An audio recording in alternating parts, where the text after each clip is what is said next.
నమస్తే, welcome to I dream inside politics with కవిత.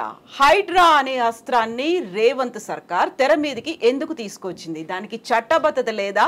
ఒకవేళ హైడ్రాతో ముందుకే వెళ్తే కోర్టు కేసులతో కోర్టు అడ్డుకునే ప్రయత్నం చేస్తుందా?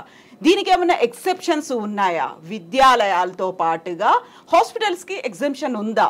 ఎవరెవరికి హైడ్రా వర్తిస్తుంది, ఎవరికి వర్తించదు? బోల్డ్ అన్ని డౌట్స్ ఉన్నాయి. మాట్లాడుకోవడానికి ప్రస్తుతం మనతో పాటుగా ఉన్నారు senior advocate and BJP MP Raghunandan garu. Hello అండి రఘునందన్ గారు, ఎలా ఉన్నారు మీరు? Fine madam, thank you. Hydraa అనగానే ఎందుకని ఫస్ట్ అదొక డైవర్షన్ పాలిటిక్స్ అనేది గుర్తొస్తోంది. నెక్స్ట్ బెదిరింపులు, భయపెట్టడానికి వాడుకుంటున్నారు అనేది అటు బీఆర్ఎస్ చెప్తోంది, బీజేపీ కూడా అదే మాట అంటోంది. మీరెలా చూస్తున్నారు? బీజేపీ ఆ మాట ఎప్పుడు అనలేదు, లీడర్స్ అంటున్నారే కొంతమంది. సో అభిప్రాయాలు రకరకాలుగా ఉండడంలో తప్పేం లేదు. మీ చేతికున్న 5 ఏళ్ళే 5 రకరకాలుగా ఉన్నప్పుడు వ్యక్తుల మధ్యలో అభిప్రాయ భేదాలు ఉండడాన్ని తప్పెట్లా పెడతారు? Bharatiya Janata Party stands for nature. Narendra Modi గారు చాలా స్పష్టంగా చెప్పిండ్రు, తల్లి పేరు మీద 2 మొక్కలు నాటండి అని నరేంద్ర మోడీ గారు చెప్పినారు. చాలా మంది విమర్శించేటోళ్ళు విమర్శిస్తారు. ఎందుకు చెప్పినారు నరేంద్ర మోడీ గారు 2 మొక్కలు పెట్టండి అని? అంటే ప్రకృతి పర్యావరణం 2 దెబ్బతింటున్నాయి, ఎకలాజికల్ ఇంబ్యాలెన్స్ జరుగుతూ ఉంది, పర్యావరణాన్ని రక్షించాలి. ఉత్తరాఖండ్లు, కేదార్నాథ్ దేవాలయాలు, నిన్నగాక మొన్న జరిగిన వాయనాడులు, 2020 నవంబర్లో డిసెంబర్లో జరిగిన భాగ్యనగరం వరదలలో మునిగిపోవుడు, ఈరోజు మీరు ఈ ఛానల్ ఇంటర్వ్యూ చేస్తున్నప్పుడు ఉభయ తెలుగు రాష్ట్రాలు వరద నీళ్ళల్లో విలవిల్లాడ్డాలు, ఇవన్నీ జరుగుతున్నాయి. ఎందుకంటే ప్రకృతి విధ్వంసం జరిగింది కాబట్టి.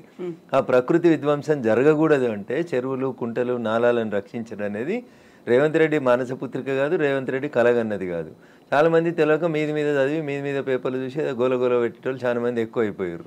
దానికి తోడు మీ యూట్యూబ్ ఛానల్లో చర్చలు, లొల్లులు ఎక్కువ పెడతా ఉన్నాయి. 1994లో అప్పటి కాంగ్రెస్ ముఖ్యమంత్రి దివంగత కోట్ల విజయభాస్కర్ రెడ్డి గారు మొట్టమొదటిసారిగా ఈ భాగ్యనగరంలో మీరాలం ట్యాంక్ అనేటువంటి ఒక చెరువు కబ్జా అయిందని చెప్పి కంప్లైంట్ వస్తే శ్రీమతి రేచల్ చటర్జీ అనేటువంటి ఒక ఐఏఎస్ అధికారిని పంపించి మీరాలం ట్యాంకులో కట్టిన అన్ని కన్స్ట్రక్షన్స్ని గులగొట్టిండు. ఎప్పుడది? 1994లో.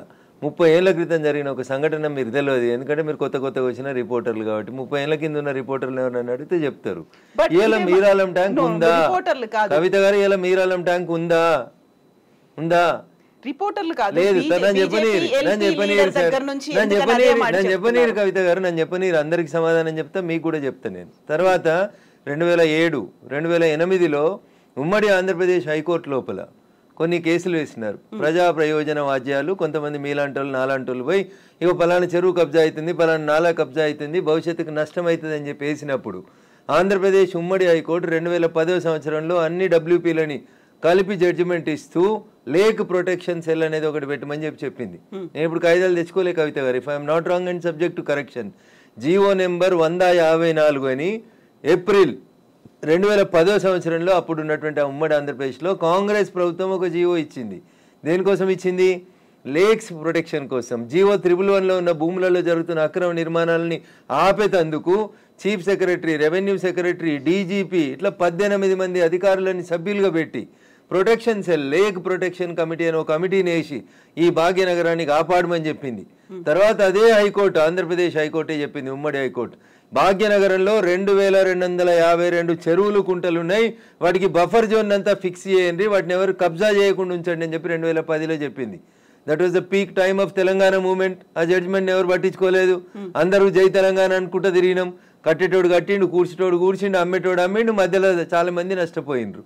అది జరిగిన తర్వాత 2014లో బాగా చదువుకున్న ఆయన వచ్చి మున్సిపల్ అడ్మినిస్ట్రేషన్ మంత్రి అయ్యిండు, కేటీఆర్ అన్నట్టు. ఆయన ఏం చేసిరు? లేక్ ప్రొటెక్షన్ కోసం ప్రతి చెరువును సుందరీకరణ పేరిట ఆయన దోస్తుల కోసం, ఆయనకు నచ్చిన బిల్డర్ల కోసం, వాళ్ళ ఇంట్లో ఉండే రాజ్యసభ సభ్యుల కోసం, పోయేందుకు తొవ్వల కోసం ప్రతి చెరువుని నాశనం చేసి 10 ఏళ్లలో కాకతీయులు కట్టిన చెరువులకి మిషన్ కాకతీయ అని పేరు పెట్టినవని నాటకం పెట్టి భాగ్యనగరంలో ప్రతి చెరువుని, ప్రతి కుంటని పేరున్న అన్ని బిల్డర్లకి ఇచ్చి నాశనం చేసి 2020 నవంబర్ డిసెంబర్లో భాగ్యనగరంలో వరదలు వచ్చినాయి. నేను దుబ్బాక ఎమ్మెల్యే గెలిచిన 1 నెల తర్వాత అప్పుడు ఏం చెప్పిండు కేసీఆర్?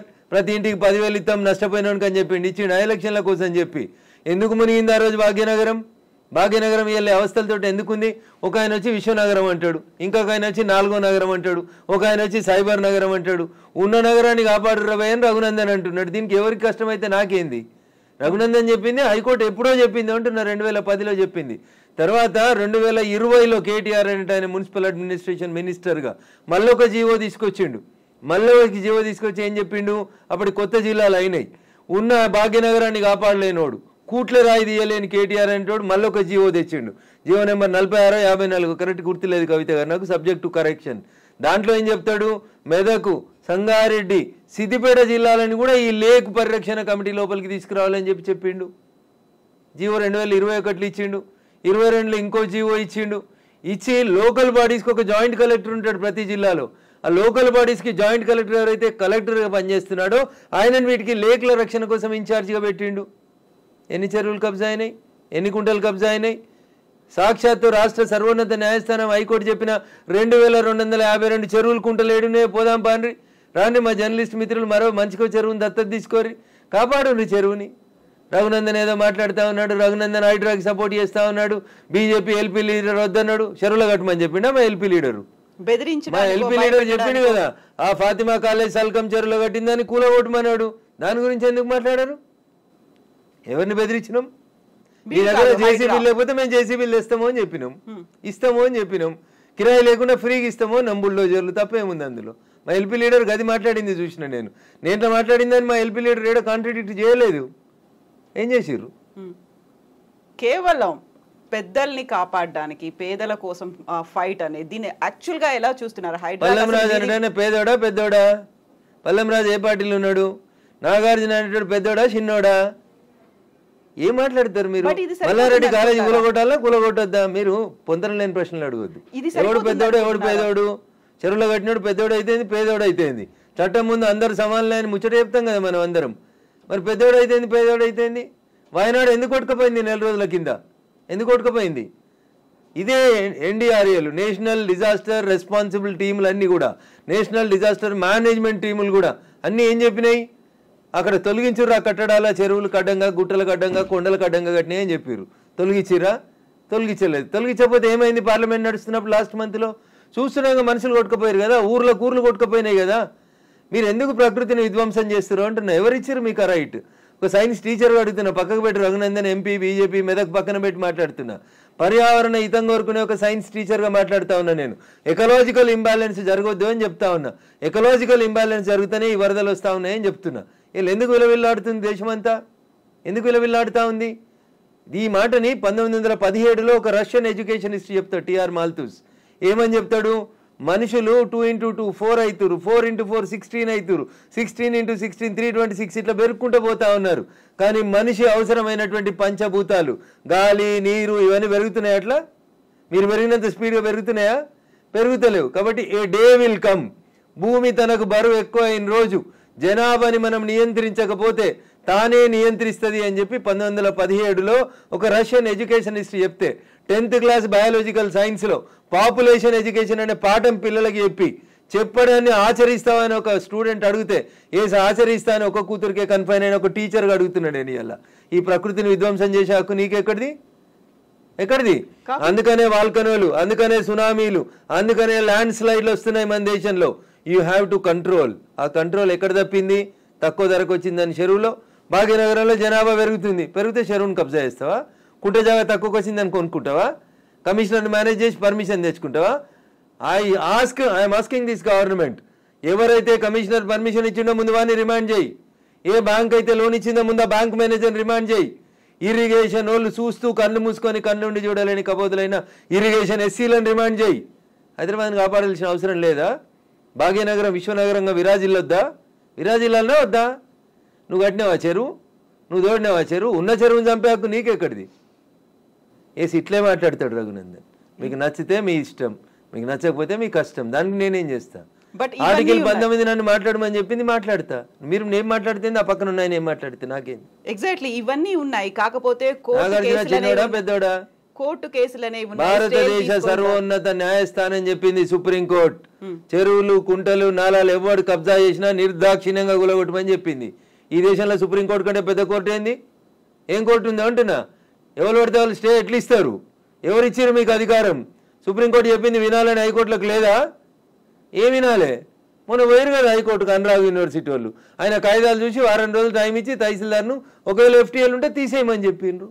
దానికి విద్యార్థులను అడ్డం పెట్టుకొని ఒక ఆయన, వెంచర్ను అడ్డం పెట్టుకొని ఇంకొక ఆయన, రాజకీయ నాయకులను అడ్డం పెట్టుకొని ఇంకొక ఆయన, ముఖ్యమంత్రి అన్నున్నాడని ఇంకొక ఆయన, ముఖ్యమంత్రి అన్నున్న కాలనీ అది దుర్గం చెరువు లేఅవుట్ కాదా అది? ఎట్లా లేఅవుట్ చేసిర్రు? అప్పుడు పర్మిషన్ ఇచ్చిన జిహెచ్ఎంసీ కమిషన్ని తెచ్చి ప్రాసిక్యూట్ చేయాలి కదా. దుర్గం చెరువు ఎన్ని ఎకరాలు ఉండాలి? ఇలా ఎన్ని ఎకరాలు ఉంది? ఒక కొత్త చెరువు కట్టే సూరత్ లేదు కానీ ఉన్న చెరువులు మింగి రేపు భవిష్యత్ తరాల పిల్లలకి ఏమిద్దాం అనుకుంటారు మీరు? ఏమిస్తారు? బంజారా హిల్స్లో జూబ్లీ హిల్స్లో కొండల్ని కంకర మిషన్లు పెట్టి పిండి చేస్తూ ఉన్నారు దుర్మార్గులైన రాజకీయ నాయకులు. ఆపున్న పర్మిషన్స్ అని రేవంత్ రెడ్డి గారు ఎందుకు ఆపవు? నీ పార్టీలో చేరింది ఎందుకు ఆయన? ఎందుకు ఆ కొండలు ఎందుకు కొడుతుర్రు? ఆపుర్రా కొండలన్నింటిని కొట్టే వాటిని. ఇది ఇప్పటికిప్పుడు జరుగుతున్న విషయం కాదు, ఏళ్ల తరబడి రాత్రికి రాత్రి జరిగింది కాదు. ఎవరో ఒకరు మొదలు పెట్టాలా? ఎందుకు జరగలేదు? ఎవరో ఒకరు అరే ఇంతకాలం నువ్వు గడ్డి తిన్నావు, ఇలానే అన్నం తింటున్నావు, it is wrong in it. మీరు గడ్డి తిన్నారు కాబట్టి నేను గడ్డి తినాలనా? నాకంటే ప్రభుత్వం ముందు తప్పు చేసింది కాబట్టి నేను తప్పు చేయాలనా? Once again I'm telling I'm not supporting Revanth Reddy. ఊరు బాగుండాలా వద్దా? పిల్లలు మీ కళ్ళ ముంగట వాయినాల్లో కొట్టుకుపోయినట్టు బురదలలో కొట్టుకుపోవాలని కోరుకుంటురా? నేను కోరుకుంటలేను. నా భాగ్యనగరం బాగుండాలని కోరుకుంటున్నా. ప్రపంచానికి హైదరాబాద్ ఒక కీర్తి ప్రతిష్టలు ఇచ్చిన నగరం, 400 సార్లుగా చరిత్ర ఉంది దీనికి. ఇంత మాట్లాడతారు అసలు. భాగ్యనగరాన్ని భాగమతి నది ఒడ్డున కట్టినప్పుడు ఎందుకు కట్టిర్రు? అప్పుడు ఏమైనా వరదలు రాలేదా? మూసికి వరదలు రాలేదా? అప్పుడు ఏం తెలుసా హైదరాబాద్ చరిత్ర వీళ్ళకి మాట్లాడేటోళ్ళకి? ఈ ముఖ్యమంత్రి వచ్చి మూసి ప్రక్షాళన అంటాడు, ఆ ముఖ్యమంత్రి వచ్చి కాళేశ్వరం అంటాడు, ఈయన 1,00,000 కోట్లు అంటాడు, ఆయన 1,00,000 కోట్లు అంటాడు. నేను వాళ్ళ కమిషన్ల కోసం మాట్లాడతలేను. నేను మల్లారెడ్డి గారు కడితే గులగొట్టుర్రి, పల్లారాజేశ్వరరెడ్డి గారు కడితే గులగొట్టుర్రి, నాగార్జున గారు గులగొడితే నేను కదా అందరికంటే ముందు మాట్లాడింది. కోర్టు స్టే ఇచ్చిందంటే ఎట్లా ఇస్తుంది కోర్టు అని అడిగిన. బరాబర్ అడుగుతా నేను. పొద్దున 6 గంటలకు కూలగొట్టుడు మొదలు పెడితే మధ్యాహ్నం లంచ్ మోషన్ అయింది, 3 గంటలకు స్టే అయింది. అది స్టే అని మీడియా మిత్రులు తప్పు రిప్రజెంట్ చేసిర్రు. స్టేటస్కో ఇచ్చింది, అది కూడా కరెక్ట్ కాదంటే నేను జడ్జి గారి ముందు కూడా ఇట్లే వాదిస్తా. నేను కూలగొట్టాలి అంటున్నా. 2014లో చెప్పింది అంటున్నా ఆంధ్రప్రదేశ్ ఉమ్మడి హైకోర్టు. ఏమని? ఎన్ కన్వెన్షన్ సర్వే చేయమని చెప్పింది హైకోర్టు. సర్వే చేసి హెచ్ఎండిఏ 2016లో రిపోర్ట్ ఇచ్చింది, అందులో 3.5 ఎకరాల FTL బఫర్ జోన్ ఉందని. 2016 నుంచి వెళ్ళడానికి ఎందుకు కూలగొట్టలేదు అంటున్నా. కోర్టు ఉత్తర్వులను ఎందుకు ఉల్లంఘించారు? ఏం జరిగింది అనుకుంటున్నారు మీరు? ఏం జరుగుతుంది? వాళ్ళ కోడలు బ్రాండ్ అంబాసిడర్ అయింది చేనేతకి. ఆమెకి చేనేత తెలియదు, చీర తెలియదు. ఆమెను తెచ్చి బ్రాండ్ అంబాసిడర్ చేసారు. ఆ సంబంధాలు ఏం సంబంధాలు వాళ్ళు చెప్పాలి, అప్పుడు ఉన్న వాళ్ళు చెప్పాలి. నాకేం తెలుస్తుంది? వాళ్ళకి ఆ రంగుల లోకంతో ఉన్న రక్త సంబంధం ఏందో వాళ్ళు చెప్తే బాగుంటుంది. నానోరు ఎందుకు ఖరాబ్ చేస్తారు? రంగుల లోకంతో రక్త సంబంధం అలా అనుకుంటే కేవలం ఎన్ కన్వెన్షన్ నాగార్జున దాని మీదే ఉంటుందా? ఇప్పటికి పద్మాలయ స్టూడియో మీద లొల్లిపెట్టింది రఘునందన్. ఇదే హరీష్ అని 6 అడుగులు ఉన్నాడు మాట్లాడిండు. మళ్ళీ పర్మిషన్ ఎట్లా ఇచ్చారు ప్రభుత్వం రాగానే? లాంకో హిల్స్ వక్ఫ్ భూమిలో ఉన్నారు. 10 ఏళ్ళు అధికారంలో ఉన్నాడు కేసీఆర్ అంటే. ఆయన ఒక రోజైనా మాట్లాడండి ఆ వక్ఫ్ భూముల గురించి? లగడపాటి కడుతుండని చెప్పి లాంకో హిల్స్ అంతా వక్ఫ్ భూములు దున్నుతాం, పలుకొడతాం, ఇరుగొడతాం అన్నారు. పర్మిషన్ ఎవరు ఇచ్చారో తెలుసా కవిత గారు? పద్మాలయ స్టూడియోలో అపార్ట్మెంట్లు కట్టుకోవడానికి పర్మిషన్ ఇచ్చింది ఇదే గౌరవనీయులు కేసీఆర్ గారు, కేటీఆర్ గారు, హరీష్ రావు గారు. ఆ రక్త సంబంధం ఏందో అడుగుండ్రు. జర్రంత అవతలకి పోతే ఎంఆర్ ప్రాపర్టీస్ అని ఒకటి ఉంటాయి. ఎంఆర్ ప్రాపర్టీస్లో రైతులు, తెలంగాణ రైతులు మా భూములు పోతున్నాయని ఏడిస్తే వాళ్ళకి పైసలు ఇప్పిస్తామని స్పీచ్లు ఇచ్చిండు. ఇదే కేటీఆర్, అదే హరీష్ రావు, అదే కేసీఆర్ అన్నట్టు. ఆయన 10 ఏళ్ళు మంత్రులుగా పదవి అనుభవించారు. ఎన్నడన్నా ఎంఆర్ ప్రాపర్టీస్లో భూములు కోల్పోయిన రైతుల గురించి మాట్లాడేందుకు వీళ్ళకి నోరు వచ్చిందా? ఎందుకు రాలేదనుకుంటారు కవిత గారు? కారల్ మార్క్స్ అని కమ్యూనిస్టు సిద్ధాంతకర్త చెప్తాడు, మానవ సంబంధాలన్నీ ఆర్థిక సంబంధాలనే చెప్తాడు. అందుకనే రాఘవేంద్రరావు సినిమాక్స్ని ముట్టలేదు టీఆర్ఎస్ పార్టీ. పద్మాలయ స్టూడియోస్లో అపార్ట్మెంట్లు కడుతుంటే సపట్లు కొట్టిర్రు. ఎంఆర్ ప్రాపర్టీలో తెలంగాణ రైతులు మునిగిపోతే నోరు మూసుకున్నారు. నాలాంటి ఎవడో మాట్లాడాలి కాబట్టి మాట్లాడడం మొదలు పెడతా ఉన్నాం. I stand for the poor only. నేను ఇప్పుడు ఈ రాష్ట్ర ప్రభుత్వాన్ని డిమాండ్ చేస్తా ఉన్నా.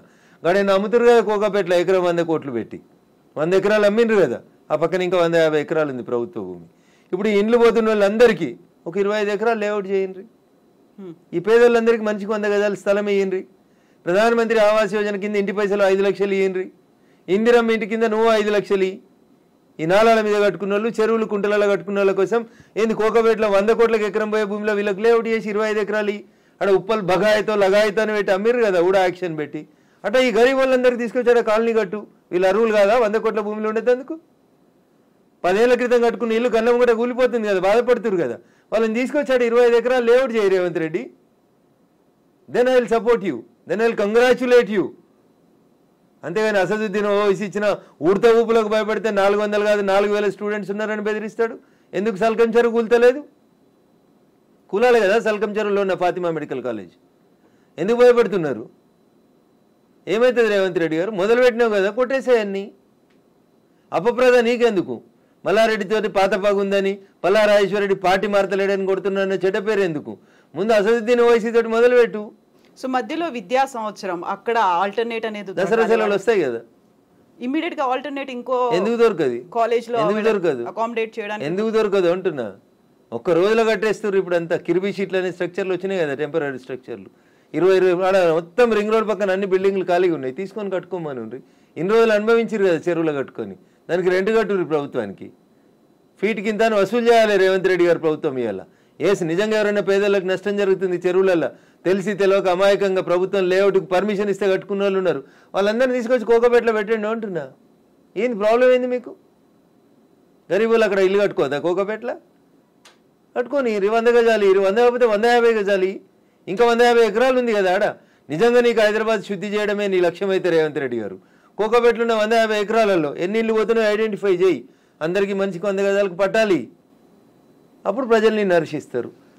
ఇప్పుడు జీవో 111 కాదు, అంతకుముందు వాల్టా యాక్ట్లు ఇవన్నీ కూడా వచ్చాయి మన వాటర్ బాడీస్ ని ప్రొటెక్ట్ చేసుకోవాలి. నాకంటే ముందున్న వాళ్ళు ప్రతి ఒక్కరు తప్పు చేసిండని ఇప్పుడు నన్ను తప్పు ఏమని అడిగే అధికారం మీకు? అంటే ముందు నుంచి ఎందుకని ఫోకస్ పెట్టలేకపోయారు? ప్రెషర్స్ ఏమున్నాయి? ఎవరికి భయపడ్డారని మీరు? రాజకీయ నాయకులకి, రియాల్టర్లకి, వాళ్ళు ఇచ్చే పైసలకి.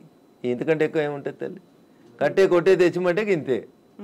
రాజకీయ నాయకులకి ఎవరో ఫైనాన్స్ చేసేటోళ్ళు, ఫండ్ ఇచ్చేటోళ్ళు, ఎవరో ఒక బిల్డర్ ఉండి అన్న నేను ఈ చెరువు పక్కన జరంత మట్టి వచ్చి అమ్ముకుంటా అంటే అమ్ముకోమంటాడు, చూసి చూడనట్టు పొమ్మంటాడు, అయిపోతుంది. అది 1 పోయి 2 అవుతుంది, 2 పోయి 3 అవుతుంది. అట్లా వాడు పోసిండని వీడు పోసి, వీడు పోసిండని ఇంకోటి పోసి. సో ఇప్పుడు మనకి వానలు, వరదలు, ఇవి మునిగిపోవడాలు ఇలాంటివన్నీ ప్రతిసారి వచ్చినట్టే. ఇదంతా ఎకలాజికల్ ఇంబాలెన్స్. ఎగ్జాక్ట్లీ, ఇదంతా ఎకలాజికల్ ఇంబాలెన్స్. ప్రకృతిని కాపాడండి, పర్యావరణాన్ని ప్రేమించండి. లేకపోతే ఇప్పుడు మంచినీళ్ళు తాగమంటే బాటిల్ పెట్టినట్టు రేపు ఆక్సిజన్ సిలిండర్లు జబ్బ మీద వేసుకొని మీ మన్మరాలు తిరగాల్సిన దుస్థితికి పోతారు మీరు. ఆ పరిస్థితి రాకుండా కాపాడండి అంటున్నా. ఎగ్జాక్ట్లీ. సో కోర్టు నోటీసులు, స్టేలు, ఆ తర్వాత స్టేటస్ కో మెయింటెనెన్స్లు ఇవన్నీ కూడా అంటే ప్రతిదీ ఏది టచ్ చేద్దామన్నా మళ్ళీ కోర్టుతో లింక్ అయి ఉంది కాబట్టి ఇది కూడా ఎక్కువ కాలం నిలవదేమో హైడ్రా అనేది కూడా వినిపిస్తుంది. యాజ్ అడ్వకేట్ మీరేం చెప్తారు అసలు? సో నేనేమంటున్నా, శుభం గోర్ర పెళ్లి కొడుకు అంటే ఏదో అన్నాడంటే అట్లున్నది మా కవిత ఆలోచన. ఎందుకు ముందు నుంచి అనేది అదే కదా, కవిత ఆలోచన దగ్గరికి వెళ్ళింది అనగానే కోర్టు స్టే కోర్టు పరిధిలో మాట్లాడము అనే మాటలు. ఎవరు? నేను మాట్లాడుతూనే ఉన్నా కదా రోజు. నో, మీరనట్లేదు, ఆక్యుపై చేసుకున్న వాళ్ళ దగ్గర నుంచి వచ్చే సమాధానం అదే, కోర్టు పరిధిలో ఉంది కాబట్టి. తప్పించుకునే ప్రయత్నం తప్ప ఏముంటుంది? దొంగకు తేలుగుడితే ఏం చేస్తాడు? తేలుగుట్టిందని చెప్తాడా? అప్పటికి నోరు మూసుకొని పోతాడు. గట్లే ఉంటుంది. ఏం స్టే ఉంది? స్టే ఉంది అని ట్వీట్ చేసి ఏడ స్టే ఉంది? ఏ కోర్టులో స్టే ఉంది? ఏంది స్టే? స్టేలు సంవత్సరాలు ఉండొద్దని ఇదే సుప్రీంకోర్టు చెప్పింది అంటున్నా. మా గౌరవ న్యాయమూర్తులు అట్లా సంవత్సరాలు స్టే ఇయ్యరు. స్టే ఈజ్ టెంపరవరీ అంతే. 15 రోజులు, నెల, 2 నెలలు, 3 నెలలు అంతే. స్టే ఏంది? 2014లో ఎన్కన్వెన్షన్ సర్వే చేయమని 2024 దాకా స్టే ఇచ్చిరా? ఏ కోర్టు ఇచ్చిందో చూపెట్టురు నాకు. మీ అంత చదువుకోకపోవచ్చు కానీ నాకు స్టే అంటే ఏందో అర్థం తెలుసు. జర చూపెట్టుర్రి. హైడ్రాకి విధి విధానాలు లేవు, సరిగా ఏది ఫామ్ చేయకుండానే ముందుకెళ్ళిపోతున్నారు, బుల్డోజర్ సర్కార్ని తీసుకొస్తోంది హైడ్రా పేరుతో అనే వాదనని ఎట్లా చూస్తారు మీరు? మీకు వచ్చిన కడుపు నొప్పింది. మీరు ఫేర్గా ఉన్నారు కదా, మీరు నీతిగా ఉన్నారు కదా, మీరు పర్యావరణం బాగుండాలని కోరుకుంటారు కదా, ఈ భాగ్యనగరం బాగుండాలని కోరుకుంటారు కదా. In what way you are agreed by it? మీకు వచ్చే నష్టమైంది అంటున్నా. ప్రజల చేత, ప్రజల కొరకు ప్రజలు ఎన్నుకున్నటువంటి ప్రభుత్వాలు తీసుకునే నిర్ణయాలని ఏం చేస్తారు మీరు? కోర్టు ఎందుకు అడ్డుకుంటుంది? కోర్టుకుండే అధికారాలు ఏంటి? ఎంతవరకు అడ్డుకోవాలో అంతవరకే అడ్డుకుంటుంది. నేను చెప్తున్నా కదా, ఈ దేశ సర్వోన్నత న్యాయస్థానం సుప్రీంకోర్టు చెప్పింది కూలగొట్టమని. సుప్రీంకోర్టుకు భిన్నంగా లోకల్గా ఉండేటువంటి జడ్జీలు అట్లా ఇస్తారా జడ్జిమెంట్లు? నాకు తెలిసినంత వరకు అయితే ఎవరు కవిత గారు. సో ఇప్పుడు హైడ్రాని సడన్ గా తెర మీదకి తీసుకొచ్చింది. 1994 ఒక హైడ్రాని తీసుకొని రావడం అనేది భయపెట్టడానికో, బెదిరించడానికో, లేకుంటే రుణమాఫీ 6 గ్యారంటీ స్కీములు అడుగుతున్నారు కాబట్టి డైవర్షన్ పాలిటిక్స్ అనే వాళ్ళకి ఏం చెప్తారు మీరు? నేను అంటున్నా, రుణమాఫీ చేయాల్సిందే, ఇచ్చిన 6 హామీలను అమలు చేయాల్సిందే. రైతులకు చెప్పినటువంటి రుణమాఫీ, యువతకు చెప్పిన డిక్లరేషన్, మహిళలకు ఇచ్చినటువంటి మహిళా డిక్లరేషన్ అన్నీ చేయాల్సిందే. అవి చేసి ఇది వదిలేద్దామా? అవి చేయాల్సిందే, ఇవి చేయాల్సిందే. ఇది చేయమని చెప్పురు, అది చేయమని లొల్లి పెడతాం. మేము లొల్లి పెడుతూనే ఉన్నాం కదా. బీజేపీ ప్రశ్నిస్తున్న బీజేపీ పేరిట, ప్రశ్నిస్తున్న తెలంగాణ పేరిట మేమంతా నడుపుతూనే ఉన్నాం కదా. రైతన్నల రుణమాఫీ కోసం మాట్లాడితే హైడ్రా గురించి మాట్లాడొద్దా? బట్ అది డైవర్షన్ కోసమే చేస్తున్నారు అనే మాట. So I don't have any comment on this particular issue. నేనేమంటున్నా, నేను రుణమాఫీ కాలేదు, రైతులతో చేయించేది రైతులతో చేపియ్యి, హైడ్రాకి దానికి ఏం సంబంధం అంటున్నా. ఎందుకు రాస్తున్నాయి పేపర్లు హైడ్రా గురించి అంత గొప్పగా? వదిలేసారు, ఆయన పని ఆయన చేసుకుంటూ పోతాడు, మీ పని మీరు చేసుకోరు. రుణమాఫీ గురించి మీరు రాయమంటే రాస్తారా? రాయరు కదా. రైతులు మాట్లాడితే మన పేపర్లో హెడ్ లైన్స్ రావు కదా. ఏమవుతాయి మనకి? హైడ్రా హైడ్రా మా కేటీఆర్ అంటాడు, ఆయన పోయి అమెరికాలో అంటాడు. అది ఫుల్ హాఫ్ పేజీలు వస్తుంది, పెద్ద పేజీలలో వస్తుంటుంది. ఫస్ట్ పేజీలలో 119 ఎమ్మెల్యేలలో ఆయన యువరాజు అయినట్టు ఆయన మాట్లాడితే పైన ఒక బాక్స్ కట్టి రాస్తారు మీరు. ఆయన కట్టిన జన్వాడ ఫామ్ హౌస్ నాది కాదని స్టేట్మెంట్ మారుస్తాడు. ఒక్క మీడియానైనా రాసిందా? రేవంత్ రెడ్డి అన్నట్టు ఆయన అరెస్ట్ చేసిన రోజు ఈ ఫామ్ హౌస్ నాది, ఇగో దాని మీద డ్రోన్ ఎగిరేసినావు, ఇగో క్రైమ్ నెంబర్ ఇంత, నార్సింగ్ పోలీస్ స్టేషన్ అని తీసుకొచ్చి ఒక్కరైనా రాసిరా మా జర్నలిస్ట్ మిత్రులు? ఇవాళ అది నోరా మోరా, ఇది నాది కాదు నా దోస్తుంది అని చెప్తే ఎందుకు రాయారు? ఆ రోజు స్టేట్మెంట్ ఈ రోజు స్టేట్మెంట్ రెండు పక్క పక్కన పెట్టి ఎందుకు చూపాయించారు? ఎలక్ట్రానిక్ మీడియాలో ఎందుకు చూపెట్టారు? ఎందుకు చూపెట్టరు అంటున్నా. ఎవరా దోస్తు? ఎందుకు నీకు లీజుకి ఇచ్చిండు? ఆయనకు నీకున్న వ్యాపార సంబంధాలు ఏంది? అది కదా మీరు బయట పెట్టాల్సింది. మునిపోయిన కంపెనీకి వారసుడు కదా ఆయన, నీకు జాగి ఇచ్చిన ఆయన, లీజ్ ఇచ్చిన ఆయన. 8,000 కోట్లు ఎగ్గొట్టిర్రాళ్ళు ఈ దేశంలో. అది మాట్లాడుకుందాం గట్లా. ఇవి మాట్లాడితే మంచిగా ఉంటాయి కదా కవిత గారు. ఆయన డింగ్ డింగ్ అని ఎగురుకుంటూ పోయి జొన్నవాడ ఫామ్ హౌస్ ఆ రోజు ఎందుకు చేసినావు? డ్రోన్లు ఎగురుతలేవా? తెలంగాణలో డ్రోన్ ఏడా ఎగురుతలేదా? డ్రోన్ ఎగురిస్తే తప్ప ప్రతి పెళ్లిలో డ్రోన్ ఎగురుతుంది, ప్రతి బరాతలో డ్రోన్ ఎగురుతుంది, ప్రతి శ్రీరామనవమికి డ్రోన్ ఎగురుతుంది, ప్రతి వినాయక చవితికి. ప్రైవేట్ ప్రాపర్టీ మీద ఎగరడం అనేది నీది కాదు కదా ప్రాపర్టీ. నువ్వెందుకు కంప్లైంట్ ఇచ్చినావు? నీకెందుకు కడుపున వచ్చింది? జన్వాడ ఫామ్ హౌస్ నీది కాదు కదా, నీ దోస్తుంది కదా. ఒక ఎంపీ పార్లమెంట్ నడుస్తుంటే ఢిల్లీకి వెళ్ళి హైదరాబాద్కి వస్తే ఎయిర్పోర్ట్కి వెళ్ళి పట్టుకొచ్చి రిమాండ్ చేసారు కదా నార్సింగ్ పోలీసు వాళ్ళు. అప్పుడు ఎందుకు చేసినావు? నీది కాని ఫామ్ హౌస్లో, నీ దోస్తు ఫామ్ హౌస్లో ఎవరు నీ దోస్తు పేరు చెప్పు, ఆయనకు ఆస్తి ఎక్కడిదో చెప్పు, ఏ కంపెనీ పెట్టి షేర్లు ముంచిరో చెప్పు, ఏ కంపెనీ పెట్టి వాళ్ళు నాయన జైలుకు పోయిండో చెప్పు, గవి చెప్పు కదా. వాస్తవాలు జనాలకి తెలియకుండా చేస్తారు కాబట్టి నాలంటోడు మాట్లాడాల్సి వస్తుంది. హైడ్రామా అన్నారు, ఎవరు చేస్తున్నారు హైడ్రామా? అన్నోడు చేస్తున్నాడు అంతే. ఎవడు అన్నోడు? ఎవడు పేరు చెప్తాను, చెప్తావా? వాని చరిత్ర ఏందో చెప్పిపోతే. మీరు అన్నారు ఇప్పుడు హైడ్రామా చేస్తున్నారని. నేను చెప్పలేదు, ఆ పొరపాటున కూడా అనలే. హైడ్రా వాళ్ళ పనులు చేసుకుంటూ పోనీరు అంటున్నా. సల్కం చెరువును గులగొట్టిన రోజు రంగనాథ్ సంగతి అడుగుతాను నేను, రేవంత్ రెడ్డి సంగతి కూడా అడుగుతా. మొదలు పెట్టగానే అడ్డమైంది కాలాల కట్టే పెడతారు అంటున్నా. మల్లారెడ్డి కాలేజీని గులగొట్టకపోతే అడుగుతా నేను. స్టే ఇస్తే కోర్టుకు ఆర్గ్యూ చేస్తా, స్టే వేకెట్ చేయమని ఆర్గ్యూ చేస్తా. తప్పేముంది అందులో? నీతిగా ఉన్నా, నిజాయితీగా ఉన్నా కాబట్టి నిజాయితీ వైపే ఉన్నా, ధర్మం వైపే ఉన్నా, మా పార్టీ గట్టే ఉండమన్నది. గిట్లే మాట్లాడితే గడిదిక్కే ఉంటా. పేదవాళ్ళకు నష్టం అవుతుంది. రేవంత్ రెడ్డి దగ్గరికి పోతాం, లొల్లి చేస్తాం, కూలిపోతున్న వాళ్ళ కోసం అక్కడ లేఅవుట్ 25 ఎకరాలు చేయమని అంటుతాం. అది ధర్మం. అది కడుపు కాలినందుకు నిలబడతా ఖచ్చితంగా. So Raghunandan Rao advocate and రాజకీయ నాయకుడు ఇప్పుడు ఒకవేళ ఏదైనా మాట్లాడాలి అంటే ఊరికే అలా ఆరోపణ చేయకుండా ఆధారాలతో సహా చూపిస్తాడు అనేది. జన్వాడ ఫామ్ హౌస్ కి సంబంధించి మీ దగ్గర అన్ని ఆధారాలు ఉన్నాయా? నేను ఎప్పుడు దాని మీద ఇన్వెస్టిగేషన్ చేయలేదు. నేను ఎందుకని? నేను వ్యక్తిగత జీవితాల్లోకి ఎవరి జీవితాల్లోకి పోవాలనుకోలేదు. సరే, అప్పుడు రేవంత్ రెడ్డి పోయినాడు, ఆయన దగ్గర ఆధారం ఉంటేనే పోయిండని నేను అనుకుంటున్నా. అది వాళ్ళిద్దరికి సంబంధించిన వ్యక్తిగతమైన పంచాయతీగా చేసుకున్నారు వాళ్ళు. Let it be decided. నేను ఇవాళ అడుగుతుంది ఏంటంటే, మీకు జన్వాడ ఫామ్ హౌస్ నాది, నా వ్యక్తిగత జీవితానికి భంగం వాటిల్లింది, మా ఫామ్ హౌస్ మీదకి వచ్చి డ్రోన్ కెమెరా ఎట్లా ఎగిరేస్తారు, ఇవి రఘునందన్ మాట్లాడలే. ఆ రోజున యువరాజు కేటీఆర్ మాట్లాడిండు. మా ప్రైవేట్ ఆస్తులకు వచ్చి డ్రోన్ కెమెరాలు ఎగిరితే కేసు పెట్టామా అని మాట్లాడిండు. ఇవాళ ఫామ్ హౌస్ నాది కాదు అని చెప్పడానికి అది నోరా మోరా అని అడుగుతున్నా. దానికి సమాధానం చెప్పు. ఏం పెట్టి కడిగిరు? ఫినాయిల్ పెట్టి కడిగిరా? 3 ఏళ్ల కింద రేవంత్ రెడ్డిని డిమాండ్ చేసిన రోజు నీ ఫామ్ హౌస్ ఎట్లయింది? ఇవాళ అది నిబంధనలకు వ్యతిరేకంగా పెట్టిరని గవర్నమెంట్ ఇన్వెస్టిగేషన్ చేస్తే అది నాది కాదు మా దోస్తుంది. ఇంత దారుణమైన అబద్ధాలు ఆడితే ఎట్లా? నేను అడిగిన దాంట్లో ఏమైనా తప్పుంటే చెప్పురు కవిత గారు. మీకు డౌట్ ఉంటే నేను ఆ రోజు కేటీఆర్ మాట్లాడిన మాట, ఈ రోజు కేటీఆర్ మాట్లాడిన మాట 2 పంపిస్తా.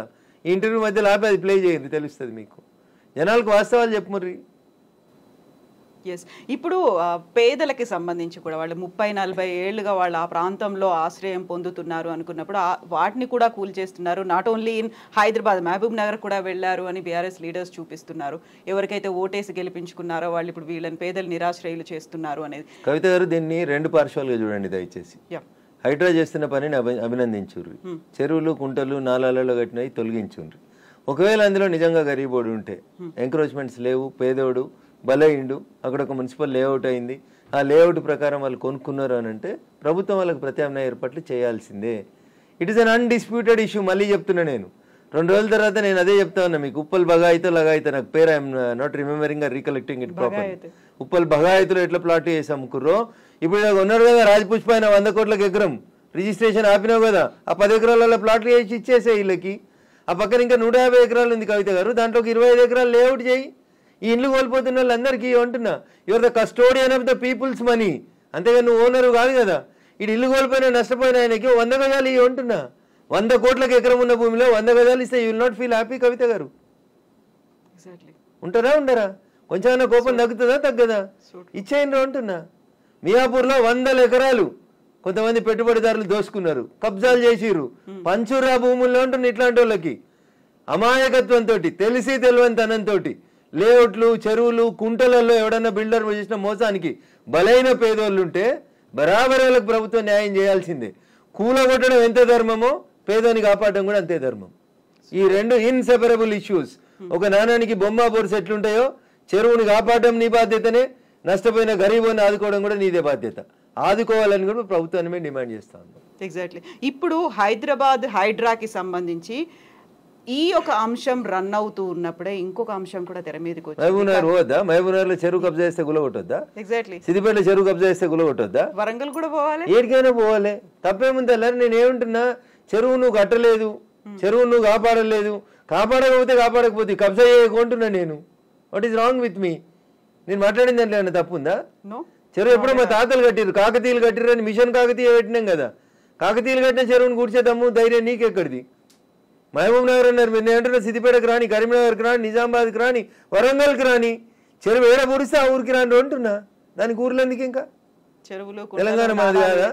మీరెవరు అంటున్నా చెరువులు, కుంటలు, నాలాలు కబ్జా చేసేందుకు? నెక్స్ట్ జనరేషన్ కూడా కావాలి కదా. కొంగలు లేవు, ఊర పిచ్చుకలు లేవు, నెమలు లేవు, జింకలు లేవు, దుప్పులు లేవు, కనబడతలేవు అని అంటున్నా. నేను సైన్స్ టీచర్ కాబట్టి మీకు యాడ్ చేస్తాను. ఒకప్పుడు రాక్షస బల్లి ఉండే, ఇలా కనబడుతుందా కవిత గారు? పిల్లలకి మీరు ఏం చెప్తున్నారు? మీరు ఏం చెప్తున్నారు? టీవీ పెట్టి రాక్షస బల్లి బిడ్డ, డ్రాగన్ డ్రాగన్ అని చూపిస్తున్నారు మీరు. జూ పోతే జూ ముంగటోటి చిల్లతోటి తయారు చేసిన రాక్షస బల్లి కనబడుతుంది. అట్లా రేపు చెరువులు, కుంటలు అంతరించిపోతే, ప్రకృతి పర్యావరణం దెబ్బతింటే మన పరిస్థితి కూడా గాడికే వస్తుంది. దీన్నే ఎకలాజికల్ ఇంబ్యాలెన్స్ అంటారు. ఇది అర్థం కాక ఎవరు పడితే వాళ్ళు రాజకీయ నాయకులు ఏది పడితే మాట్లాడితే నేనేం చేస్తాను?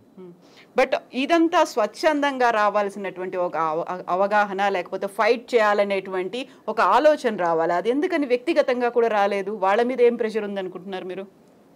నేనేమంటున్నా, మంచి కోరుకునేటోళ్ళు 10 మంది ఉంటే చెడు కోరుకునేటోళ్ళు 90 మంది జరుగుతూ ఉన్నారు సమాజంలో. దానివల్ల ఈ పొరపాటు జరిగింది. నిన్న పొరపాటు జరిగింది, ఈరోజు మేల్కుందామా వద్దా? మన కళ్ళ ముంగట వాయనాడు జరిగింది, మన కళ్ళ ముంగట ఉత్తరాఖండ్ జరిగింది, మన కళ్ళ ముంగట కేదార్నాథ్ జరిగింది.